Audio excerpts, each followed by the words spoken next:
Selamat siang, selamat datang Komandan Selamat siang, Mas Ari. Rama. Selamat datang di ikutan podcast ini karena sudah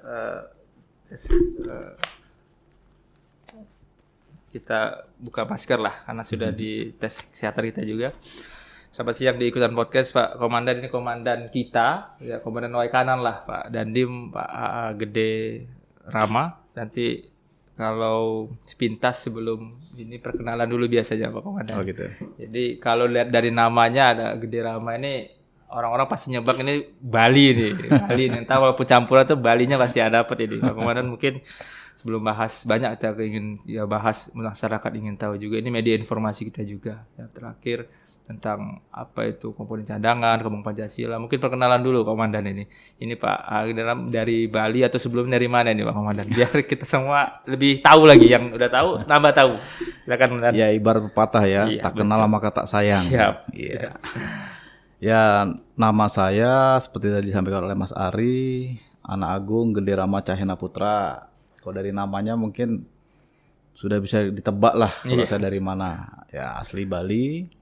Bapak saya orang Bali, ibu saya Jogja. Jadi sudah campuran ini Mas. Oh, iya, Tapi besarnya di Papua. Oh di Papua. Oh di Papua ya. Besarnya di Papua. Jadi betul-betul udah campur-campur lah. Jadi gitu. Saya sudah berkeluarga, istri 1, anak 2. Ya, kemudian untuk pendidikan ya sama seperti biasalah. SD, SMP, SMA, S1, S2. Kemudian saya lulusan Akademi Militer tahun 2002. 2002. Lulusan Akademi 2002. Kalau pengalaman tugas, ya saya bersyukurlah menjadi TNI ini sudah muter-muter lah ya, udah keliling-keliling dari ujung Papua sampai ke ujung Aceh pun sudah. Ya itulah kesempatan ya menjadi TNI ya seperti itu. Sampai kalau ceritanya bisa sampai luar negeri juga ya Dan ya? Pernah ada penugasan ya dapat kesempatan pada saat itu tahun 2007, 2008 sempat diberi kesempatan ke Libanon. Oh Libanon. Ya kurang lebih setahun di sanalah dalam rangka misi perdamaian dunia, bergabung dalam UNIFIL. Oh, ya, 23B gitu. Masih hafal Dan ya. Jadi sebelum Waikanan Komandan di saya cerita pengalaman dulu ya, ada pengalaman tugas lah. Siap. Jadi begitu lulus dari Akademi Militer tahun 2002, saya mendapat tugas pertama sebagai Danramil. Oh Danramil. Danramil di Papua, di Koramil Aifat itu di Sorong. Setelah Danramil, kemudian dapat kesempatan tugas di Kostrad. Nah, di Kostrad ini lama saya. Kostrad dari Letnan 2 sampai Letkol di Kostrad saya. Nah, ini baru pertama kali keluar Kostrad nih di Dandim. Langsung. Tapi di Papua Dan ya. Di Papua. Kalau orang ngirinya udah di Papua itu ya tahan lah kalau dari Papua. Dan jadi masuk ke tema kita lah Dan. Jadi banyak masyarakat, banyak ya orang kita yang pengen tahu Dan. Jadi kemarin juga alhamdulillah saya ikut juga sosialisasi tentang komponen cadangan ini. Bahkan hanya di dinas saya, di masyarakat juga pengen tahu ini tentang komponen cadangan dengan Kampung Pancasila. Ini yang pertama sebelum ke komponen cadangan kita Kampung Pancasila dulu Dan. Jadi ada program menjadikan Kampung Pancasila ini apa sih Dan? Biar masyarakat lebih paham lagi Pancasila atau mengerti lagi arti Pancasila yang selama ini mungkin agak-agak lupa atau seperti apa nih kalau Kampung Pancasila ini? Ya, jadi kita perlu pahami bersama Pancasila itu kan adalah ideologi kita. Ideologi ya. Ideologi kita yang menjadi suatu aturan sebagai gagasan, sebagai pegangan hidup kita lah, khususnya dalam bingkai Negara Kesatuan Republik Indonesia. Seharusnya bangsa kita ini bangga dengan ideologi kita ini. Ideologi kita ini tidak mencontek ideologi-ideologi yang lain. Lahir sendiri dari para pendahulu-pendahulu kita, para pejuang-pejuang kita. Yang tentunya melalui suatu proses yang sangat panjang, ya mungkin kita bisa melihat dari sejarahnya, dari abad ke-7, ya sebelum abad ke-7 kan ini Nusantara ini kan cukup luas banget lah ya. Ya sebelum pada saat abad ke-7 masuklah pedagang-pedagang dari India, yaitu menyebarkan agama Hindu dan Buddha, kemudian masuk lagi pada saat abad ke-13 itu agama Islam masuk ke Nusantara. Kemudian mulai abad ke-15, nah inilah muncullah, datanglah dari Eropa, baik Portugis, Spanyol, dan terakhir Belanda, yang menjajah kita kurang lebih selama 3,5 abad. Nah, selama proses penjajahan ini kan kita masih sifatnya perlawanan kedaerahan. Iya, masing-masing. Masing-masing kerajaan-kerajaan ya kan, kewilayahan-kewilayahan, dan dirasa ini sangat-sangat tidak ada keberhasilan karena kita terpecah-pecah. Sehingga pada abad ke-19, tepatnya pada tahun 1928, udah mulai telah tercetus ya persatuan-persatuan itu, perkumpulan-perkumpulan dengan digaungkan masalah Sumpah Pemuda. Ya, kita tahulah tokoh-tokohnya kan, Muhammad Yamin dan yang kawan-kawannya. Dan termasuk dari Jong-Jong lain-lain, Jong Java, Jong Celebes, ya, Sumatera, itu bersatu. Nah, mencetuskanlah itu loh mulai adanya namanya ya satu nusa, satu bangsa dan satu bahasa. Itu adalah cikal bakal persatuan kita itu. Dan pada saat tahun itu juga ya itulah muncul lagu Indonesia Raya digaung-gaungkan. Ya semakin pintarlah ibaratnya putra-putra daerah kita ini kan, mulai menyadari persatuan itu sangat utama, dipentingkan. Sehingga sejak tahun itu mulailah gaung-gaung persatuan merdeka atau mati dan lain-lain itu kan sudah mulai tergaungkan, sudah mulai bersatu pada saat itu. Sehingga seiring berjalannya waktu sampai tahun 1942 ya kependudukan penjajahan Belanda tersingkirkan dengan adanya Jepang. Jepang mulai masuk ke Indonesia. Begitu juga sampai tahun 1944 ya kan. Jepang pun sudah mulai kalah dengan sekutu. Sehingga pada saat itu Jepang menjanjikan bahwa Indonesia akan diberikan kemerdekaan. Tapi kan janji-janji itu belum sempat ini kan, sehingga pada saat itu Jepang menyampaikan kepada para pemuda Indonesia pada saat itu ya Bung Karno, Bung Hatta bersama dengan teman-temannya untuk membentuk BPUPKI. Ya, Badan Penyelidikan Usaha Kemerdekaan itu. Nah, akhirnya di situ mulailah dirumuskan Pancasila itu udah mulai dirumuskan. Ya, mulai banyak format-formatnya, mulai dari awalnya Pancasila, kemudian Trisila, menjadi Ekasila. Nah, itulah cikal bakal prosesnya itu kan, mulai perdebatan akhirnya sehingga pada saat bulan Agustus itu Jepang, ya itu mungkin sudah mendengar kita bersama kan, Jepang dibom oleh Amerika, yaitu Hiroshima dan Nagasaki, sehingga para pemuda kita mengambil langkah secara cepat, ya kan, untuk mendesak pada saat itu Pak Soekarno dan Bung Hatta untuk segera mendeklarasikan ya melalui proklamasi itu bahwa negara kita merdeka. Nah, pada tanggal 17 itu, tanggal 18-nya segera dibuat itu namanya rancangan Undang-Undang Dasar 45 itu. Nah, salah satunya isi poin dalam Undang-Undang Dasar 45 adalah isi dari Pancasila itu. Yang sampai dengan sekarang ya kita gunakan ini. Nah, jadi memang betul-betul Pancasila ini suatu pemikiran dari para pendahulu kita yang buah pemikiran murni pemikiran dari Indonesia. Seiring berjalannya waktu sampai dengan sekarang ya mungkin kita bisa melihat sudah mulai menurun. Betul. Ya mungkin kalau disadari nggak disadari, mungkin kalau kita ke sekolah-sekolahan, SD, SMP, SMA, mungkin secara random aja lah kita acak lah. Ini sebutkan Pancasila, mungkin lupa kali itu. Tembak gitu mungkin lupa itu apa Pancasila, mungkin Pancasila itu apa sih? Mungkin dengan seperti ini makanya kami ingin menggalakkan ya adanya namanya Kampung Pancasila, dengan harapan Kampung Pancasila ini bisa mengembalikan ibaratnya cikal bakal untuk tumbuh ya kesadaran masyarakat tentang apa sih Pancasila. Ya, jadi Pancasila itu karena ada 36 butir di dalamnya itu. Ya, jadi paham terutama dari mengamalkan nilai-nilai Pancasila. Ya, kebersamaan, toleransi, saling menghargai dan yang lain. Karena membentuknya juga berarti nggak mudah ya. Bentuk lahir dari Pancasila itu emang butuh perjuangan. Itu yang harus diingatkan dan ke kita generasi. Nggak mencontoh punya orang lain. Ideologi lain kan banyak itu, ideologi misalnya kayak komunis, ya sosialis, marxisme, liberal dan lain-lain kan banyak itu. Jadi yang paling pas untuk Indonesia udah Pancasila, nggak ada lagi. Udah nggak ada lah, itu yang paling cocok. Hanya kita bagaimana itu semangat Pancasila tetap lurus, nilai-nilai Pancasila harus kita munculkan terus. Kita bisa bayangkan saja lah dengan Pancasila ini, walaupun kita berbeda kita tetap satu. Betul. Dari ujung timur sampai ujung barat kan berbeda semuanya, dari sukunya, agamanya, rasnya. Ini yang justru malah mungkin dilihat sama negara lain, wah luar biasa Indonesia kan, dengan berbagai macam suku, ras, agama bisa bersatu. Coba kita lihat negara-negara lain lah, saya nggak usah sebutkan negaranya lah, ya kan, agamanya sama, mayoritas di sana, kemudian mungkin sukunya sama, kelahiran sama, tapi nggak pernah akur, ribut sendiri dalamnya kan gitu. Jadi orang malah nanya kok bisa ya Kok bisa lah Indonesia, makanya kan hebat pendahulu-pendahulu kita ini kan, nah, makanya harus kita jaga, nah seperti itu. Oke, dan jadi ya Pancasila itulah yang ternyata menyatukan kita Yang itu dari menyatukan kita satunya itu Pancasila. Lanjut ke yang bahas kedua itu komponen cadangan. Nah, Ya. ini berkaitan sebenarnya Kampung Pancasila dan komponen Ya. Komcat komponen cadangan. Jadi banyak juga masyarakat yang pengen sih sebenarnya pemuda-pemuda kita ini kita arahkan yang benar untuk mengabdi ke negara. Salah satunya mungkin dengan menjadi TNI atau salah satu lagi menjadi komponen cadangan.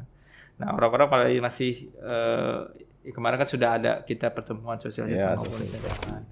Tapi kan belum apa sih sebenarnya komponen cadangan. Ini kan termasuk kalau salah mohon izinan. Ini kan salah satu komponen membantu komponen utama ya. Kalau komponen utama kan TNI. Mungkin kayak mana sih kan komponen cadangan kalau Komandan sampaikan komponen cadangan itu gimana sih? Apa sih? Mungkin bagi orang awam nih masih hal yang baru sekali mungkin. Ya kan apa sih komponen cadangan itu?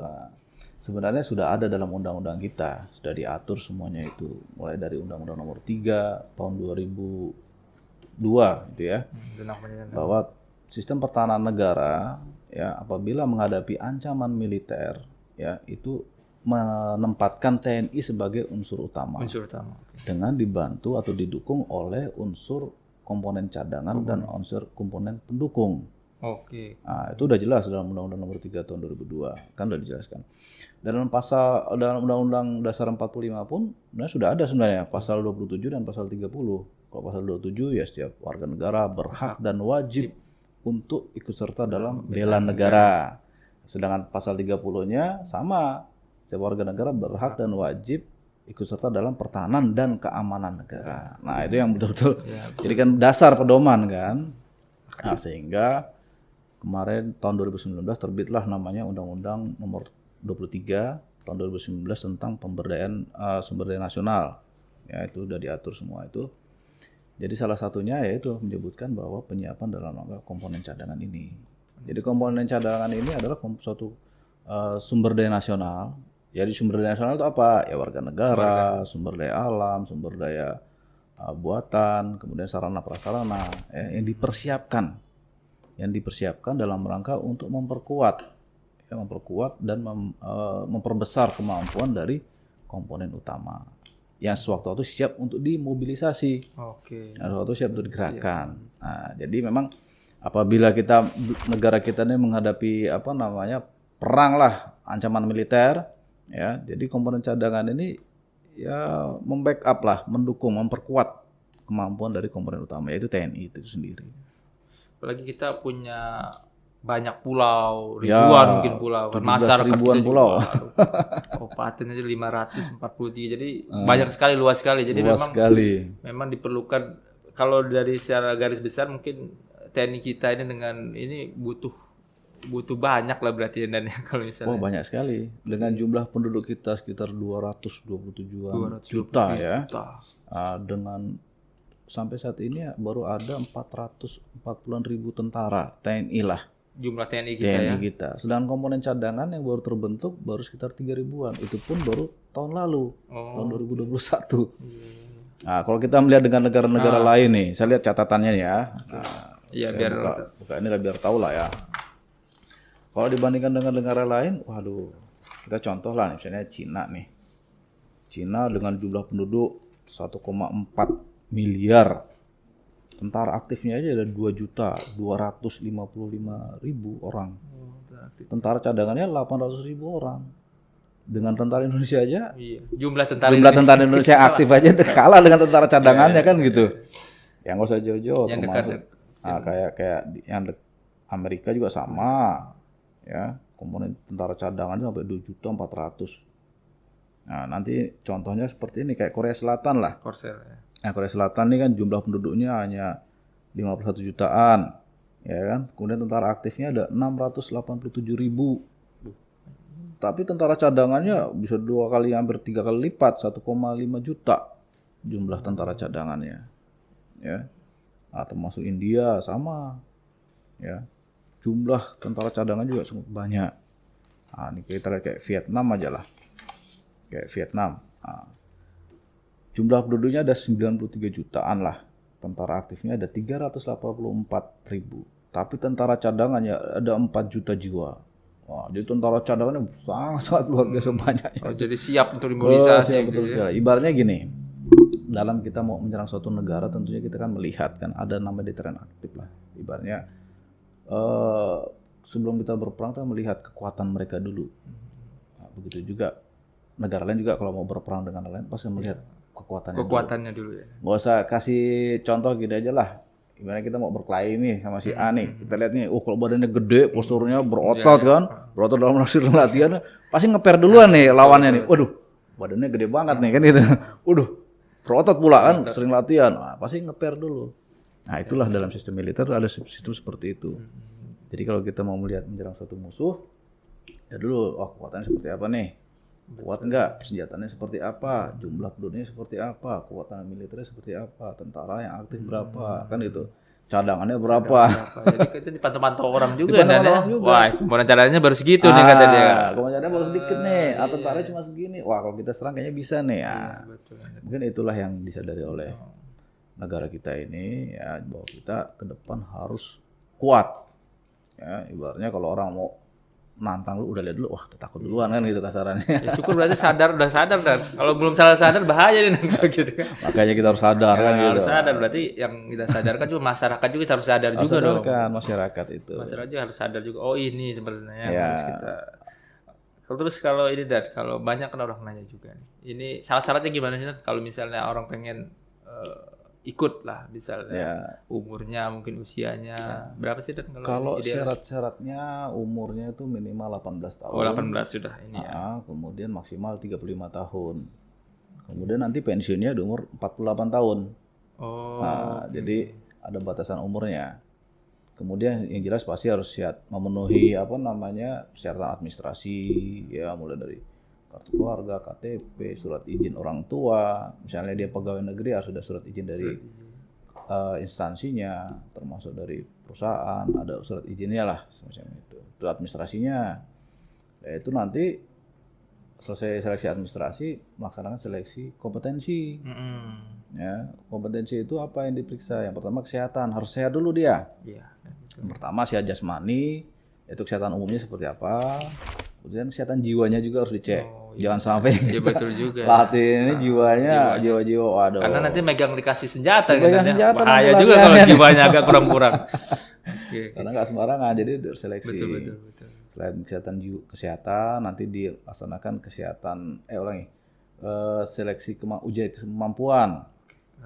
Kemampuan itu misalnya jasmaninya seperti apa, posturnya dilihat, ya seperti apa. Kemudian nanti dari segi pengetahuan juga nanti ada seleksi pengetahuan, baik pengetahuan umum maupun pengetahuan tertentu yang dianggap penting. Itu ada pembagian nggak? Dan misalnya akan ada 3 matra yang misalnya ada daerah, orang kan nanti suruh milih atau gimana itu? Milih, pendaftarannya milih. Nanti kan secara online tuh dibuka tuh, melalui link yang sudah kita siapkan. Pilih mau masuk mana nih, darat kah, laut atau udara kan gitu. Ini khususnya di tahun 2022 ini. Di Kodam 2 akan merekrut sebanyak 500 orang. Kodam 2 itu di mana? Kodam 2 ya wilayah Sumatera. Kita ini Sumatera. Khususnya mulai ada 5 provinsi kan di sini. Nah, itu masuk Kodam 2 semua, Kodam Sriwijaya. Termasuk Lampung di dalamnya. Itu nanti merekrut sebanyak 500 orang. Jadi memang target tahun ini akan direkrut kurang lebih sekitar 2.500 orang lagi di Indonesia, untuk komponen cadangan. Ya, seluruh Indonesia lah. Semoga karena ada yang masuk juga. Harapan saya tidak perlu warga negara masyarakat kanan ini mendominasi bila perlu. Dari 500 bila perlu 200 300 orang warga kanan. Iya sih. Tapi kita tes dulu lah orang kanan sehat-sehat kan nih. Terus tadi kalau misalnya dia pegawai swasta atau PNS, ini kan kayaknya harus dilatih dulu ya Dan. Nah, pelatihan itu berapa lama sih Dan kalau misalnya prosesnya? Kurang lebih sekitar 3 bulan. 3 bulan. Tapi yang jelas kalau untuk pegawai negeri itu tidak akan mengurangi hak-haknya. Tetap terima gaji. Yang menjadi haknya itu tetap Oh mungkin jadi jangan cuti ya? Ya, Cuti dari kurang lebih seperti itu. Sudah ada aturannya dalam undang-undang juga sudah diatur sedemikian. 3 bulan, habis itu ya sudah dapat pengalaman, sudah dapat informasi segala macam. Ya. Setelah 3 bulan ya kembali lagi. Jadi komponen cadangan ini ada masa aktif dan masa tidak aktif. Gimana itu? Kalau masa aktif? Kalau masa aktif itu dia selama pelaksanaan pendidikan itu dikatakan masa aktif. Oke. Dan dia diberlakukan namanya hukum militer. Oh dia bukan hukum sipil lagi ya? Bukan hukum sipil lagi selama melaksanakan masa aktif itu. Nah, selama masa aktif pendidikan 3 bulan, kemudian setelah itu masuk masa tidak aktif lagi dikembalikan ke masyarakat sesuai dengan profesi masing-masing. Itu masa aktif tuh. Kemudian masa aktif lagi itu apabila dia dimobilisasi. Oh dia dipanggil? Nah dipanggil dalam rangka misalnya negara terancam nih, ya kan, ancaman militer dan lain-lain, ya dipanggil untuk ikut serta membantu. Itu masa aktif lagi, kembali dia masa aktif. Sampai usia? Sampai usia 48 tadi, 48 tahun. Jadi selama dia aktif 3 bulan itu dia diberlakukan hukum militer ya? Hukum militer. Setelah balik lagi ke masyarakat dia baru ke sipil lagi? Baru kembali ke sipil lagi. Jadi hak-haknya selama pendidikan pun nanti mungkin dapat uang saku, pelayanan kesehatan, kemudian dapat ijazah lah skep lah pengangkatan itu ibaratnya, penghargaan ibaratnya. Tapi bersaing juga dulu ya dia harus yang sehat bener, jadi jasmani. Ya, jasmani. mendekati militer lah. Iya, semi militer dulu lah. Semi militer zaman itu, semi gini. Cuman memang ya perlu juga nggak sembarang juga, kita kan ada ya mungkin dari karakternya seperti apa. Ada tes psikologi juga. Tes psikologi ada. Sama kayak masuk TNI awal lah ya sebenarnya ya. Iya. Jadi kalau nggak lolos psikologi, kesehatan jiwanya ya otomatis nggak akan terima. Memang betul-betul selektif kita mencarinya. Ya. Kalau selain ke internet kan tadi kan saya juga coba daftar kata Pak Sekda kemarin saya juga daftar juga. Cuman kalau selain di internet dan jadi di orang ini mau kemana sih dan daftar alkohol ke kita apa langsung masing-masing? Yang jelas nanti daftar melalui online. Online. Tapi kalau belum mengerti, nanti kami arahkan bisa datang ke Kodim atau ke Koramil. Pak, ini bagaimana teknis pendaftarannya? Kan di situ udah jelas semua tuh di dalam link pendaftaran itu udah jelas apa aja yang dibutuhkan. Nanti tinggal ngisi. Oke. Nah, nanti dilampirkan ada lampirannya itu semua. Ternyata nggak susah kok. Saya juga kemarin udah cek kan. Saya bilang di ruang Pak Sekda itu. Berminat. Umur berapa ini? Saya 36 sudah. Saya udah cek, tapi pas terakhir disuruh milih nih, angkatan udah sampai segitu. Cuma saya memang ya kita harus ini juga lah. Kalau misalnya angkatan laut, ya minimal dia bisa berenang lah ya. Jadi jangan belajar berenang dong. Minimal dia agak paham sedikit juga lah tentang ilmu dasar. Jadi memang kita negara ini memang masih butuh banyak ya. Masih butuh banyak kita butuh ya ayo dong Mas yang sudah pas umur 18 tahun sampai 3. Itu laki perempuannya sama dan sama laki perempuan boleh mendaftar. Boleh mendaftar ya. Jadi masih butuh tenaga banyak kita ini. Jadi ya ayo dong yang masih rasa sehat, dia pengen ngabdi ke negara salah satunya dengan komponen cadangan ini ya. Jadi mengabdi ke negara itu kan tidak harus sesuai dengan profesi masing-masing juga mengabdi sih. Kan ini salah satunya melalui komponen cadangan ini kan gitu. Jadi negaranya manggil juga lah kita nih. Negara memanggil bagus juga untuk kita berikutnya nih Kak. Jadi ya itu tadi dalam arti kita dibandingkan dilihat-lihat orang juga sih. Orang juga kekuatan militer kita seperti apa, komponen cadangannya berapa bisa jadi apalagi sekarang ini ya secara dunia juga mulai rasa kita kan tidak pernah bisa menduga betul. Kapan itu perang terjadi. Betul. Siapa yang menyangka perang sekarang ada terjadi kan gitu. Iya. Justru di masa damai seperti ini kita berlatih dan kita mempersiapkan diri. Iya, ya betul. Kata peribahasa Latinnya apa kan sic vis parabellum. Kalau kita inginkan perdamaian, ingin kedamaian, kita harus siap untuk melaksanakan berperang.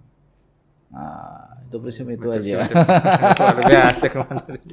Ya kita nggak tahu juga Ukraina sama ini tadi sebelahan. Sedang menduga, kita nggak tahu juga. Ke depan kita juga tidak tahu. Ya mudah-mudahan selalu damai. Makanya kita mempersiapkan diri menghadapi segala kemungkinan yang paling buruk lah, asalnya seperti itu. Harapan kita sih jangan sampai perang kan gitu. Tapi kita harus siap juga, wajar lah. Harus sadar juga dari sekarang kemampuan kita juga lah, apa yang harus kita benahi ya. Mungkin ada yang terakhir kita bahas agak di luar tapi TNI juga masuk lah kemarin. Jadi banyak benar TNI Polri ini masuk ke membantu booster kita juga lah. Ini kan perang juga sih sebenarnya. Vaksinasi ini kemarin sudah sampai dan ramil sampai di beberapa juga. Apa sih Pak peran di TNI tentang terkait vaksinasi ini? Emang ada tugas khusus juga atau mengawal seperti apa sih? Ya intinya kami kan TNI sebagai alat negara, apa menjadi kebijakan negara, kami berusaha untuk mendukung dan membantu. Ya dalam Undang-Undang Nomor 34 tahun 2004 pun sudah diatur kegiatan operasi militer perang dan operasi militer selain perang. Ya, dalam operasi militer selain perang, situ kan disampaikan bahwa TNI membantu pemerintah daerah. Nah, dalam hal apa aja, apapun yang dibutuhkan kita siap membantu. Apalagi demi kesejahteraan dan kesehatan dari masyarakat. Kami yang di Komando Kewilayahan Teritorial ini ya berkewajiban untuk bagaimana caranya ya warga kita ini semua sehat kan itu. Ya kita berupaya berbagai macam cara dan ini kan supaya ya menjelaskan kepada masyarakat lah pentingnya imunisasi, vaksinasi itu. Jadi kemarin juga cerita istri saya kan di puskes juga sebelumnya. Jadi wah TNI udah masuk juga bantu ini juga. Jadi suksesnya vaksinasi sebenarnya gara-gara TNI Polri masuk juga nih. Bersama-sama dengan seluruh elemen karena kita ini ya negara manggil juga nih, ayo dong kita sama-sama. Jadi yang berikutnya banyak juga kegiatan-kegiatan TNI yang positif lah buat masyarakat. Saya dari dulu di Sekcam segala macam ikut acara-acara TMMD itu nah. Oh, TMMD. Ini kan setiap tahun juga pengabdian juga nih. Jadi kalau tahun ini gimana? Apa sudah selesai ya kemarin ya? Ya tahun lalu kami melaksanakan TMMD. Oh tahun lalu. Tahun ini rencana kami akan melaksanakan kegiatan karya bakti. Oh karya bakti. Itu kan salah satu bentuk dalam pembinaan teritorial. Pembinaan teritorial. Itu ada operasi bakti kan ada karya bakti dan TMMD itu. Ya itu dalam rangka untuk membantu pemerintah, ya membantu kesulitan rakyat lah. Membantu masyarakat. Membantu masyarakat sehingga menciptakan ya kemandunggalan antara TNI dan rakyat lah. Kemandunggalan TNI bersama rakyat. Karena kami di Satuan Kewilayahan Teritorial ini tugas kami kan menyiapkan juang yang tangguh. Iya. Karena sistem pertahanan kita kan sistem pertahanan rakyat semesta. Jadi begitu perang ya mengurungkan semua sumber nasional tadi, komponen kita kerahkan, kita siapkan juangnya, mau geografinya, demografinya, kondisi juangnya, terutama kondisi juangnya nih kan mental siap untuk membela negara kan gitu. Waikanan termasuk yang luas dan 11,7% luas provinsi Lampung di Waikanan. Iya, jadi kalau personal kita ini berapa nih kalau misalnya dengan semua dengan jumlah personil ya terus terang masih kurang ya. Memang untuk menuju idealis membutuhkan suatu proses, proses. Saat ini di Kabupaten Waikanan ada 15 kecamatan. Ya. Memang idealisnya dengan 15 kecamatan itu tiap kecamatan ada 1 koramil. Iya. Tapi saat ini baru ada 6 koramil. Jadi ada 1 koramil ini bisa ada yang 2 kecamatan, ada yang 3 kecamatan, bahkan ada yang 4 kecamatan. Waduh. Nah, jadi memang ya bisa dikatakan masih jauh lah dari ideal. Tapi bagaimanapun juga kami berupaya untuk ya memaksimalkan tugas-tugas yang diberikan oleh negara. Jadi idealnya 1 kecamatan 1 koramil. Idealnya 1 kecamatan tuh 1 koramil idealnya. Iya, kemarin saya di Baradatu juga pas camat tuh koramil Baradatu sama dengan Gunung Labuhan. Jadi 2 dia pegang gitu kan. Kalau dulu saya camat itu dari Minak Sarul kalau saya. Jadi dia megang 2 kecamatan. Jadi ya masih dengan luas wilayah Waikanan apalagi masih sangat kurang lah ya. Tapi kita menuju ke sananya lah. Gimana caranya dengan keterbatasan yang ada kita bisa makanya di tiap-tiap kecamatan sekarang ada namanya subramil. Oh, ada subramil. Subramil ini yang nanti kemungkinan cikal bakal untuk dijadikan koramil. Saat ini kan kemungkinan tahun inilah mudah-mudahan nanti untuk subramil yang di Wetuba maupun yang di Negeri Agung itu bisa naik startnya jadi koramil. Naik kelas. Jadi koramil. Otomatis kalau dengan jadi koramil otomatis penambahan lagi personil, nambah dan ramil, nambah anggota juga kan gitu. Kalau anggota sendiri mah misalnya nambah dan ramil. Jadi anggota kita yang siap untuk menjadi dan ramil personilnya ada ya atau impor lagi jangan kurang juga nih SDM kita kurang juga nih untuk ya seluruh Indonesia mungkin sama lah kekurangan jumlah personil perwira, bintara, tamtama ya karena kita saat ini TNI memang sedang reorganisasi banyak organisasi baru yang tentunya nanti seiring berjalannya waktu akan ada penambahan apalagi sekarang kan mau ada pembentukan IKN itu yang di Kalimantan, ibu kota negara. ibu kota negara. Nah, itu otomatis akan menambah jumlah juga. Betul juga. Jadi memang ya saya ini sambil berbenah, masyarakat juga harus siap juga nih ya. Siap juga. Iya, jadi masyarakatnya jangan santai-santai nih, kita harus siap juga ini. Itu yang kita ingin sampaikan ke teman-teman. Terus kita ini untuk generasi sekarang ini sebenarnya perang kita ini bukan cuma hanya dengan terkait fisik juga ada. Ada sekarang ini sudah perangnya mulai dengan proxy war yang Mas sampaikan tentang teknologi dengan ini malah obat-obatan ini gimana dan kalau pandangan Pak Nandi ini gimana nih? Jadi gini perang ya. kita ini. Jadi perang kita ke depan ini udah semakin kompleks. Beda semakin dengan kompleks. perang dunia pertama, perang dunia kedua itu kan cenderung lebih mengutamakan militernya. Kita ancaman kita ini selain militer ada non militer dan hibrida. Hibrida ini udah gabungan antara militer dan non militer kan itu.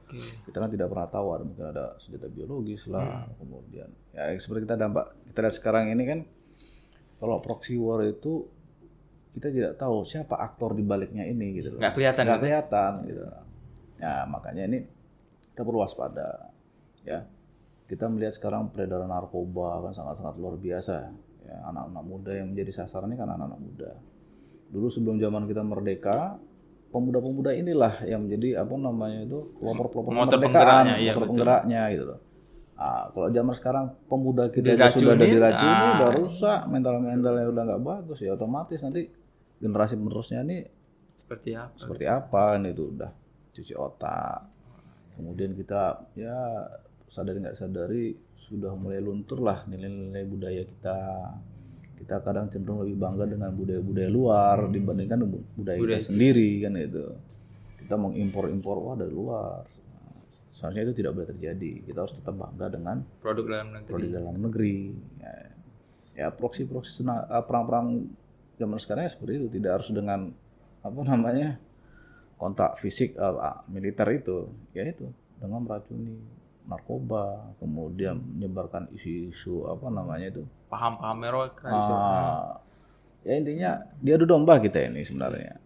Karena dari zamannya kita kerajaan dulu ya, kerajaan kita sangat kuat, mulai Majapahit, kemudian Sriwijaya, Mataram dan lain-lain itu sangat kuat. Mungkin kerajaan di luar Nusantara ini belum pernah ada yang bisa mengalahkan kerajaan kita. Ya kerajaan kita ini runtuh karena apa? Perang saudara. Adu domba. Iya, perang saudara. Paling mudah ngancurin itu ya begitu. Perang saudara.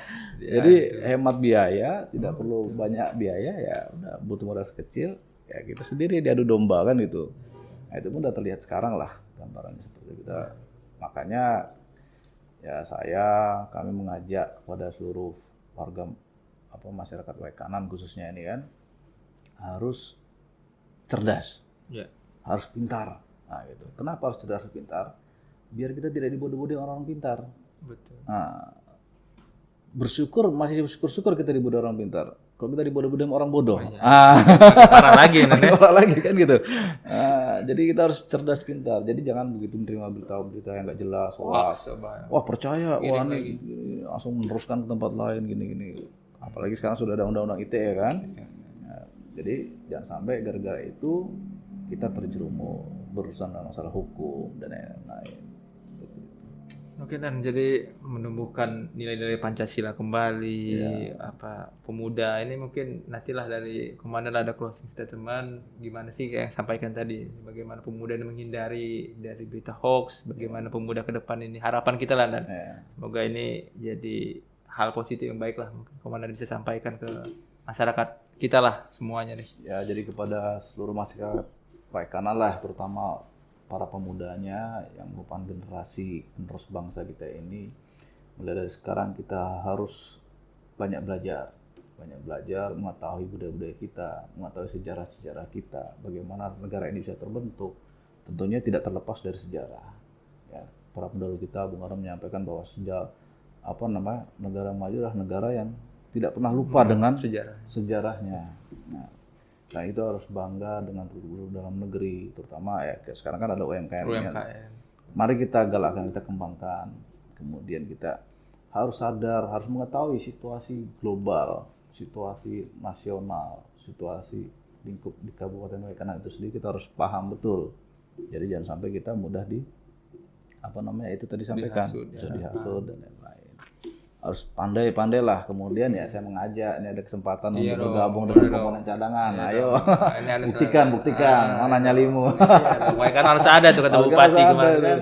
Harus ada dong Kalau kan. nggak ada nih Mas Ari ini yang gabung nih. Saya gabung nih. Saya mau loh. Saya Nggak mau. umurnya udah lewat ya. Lewat aja. Kemarin Pak Sekda juga ngomong, wah kalau mau saya bisa kemudian. Iya. Saya daftar itu doang Pak Sekda. gitu.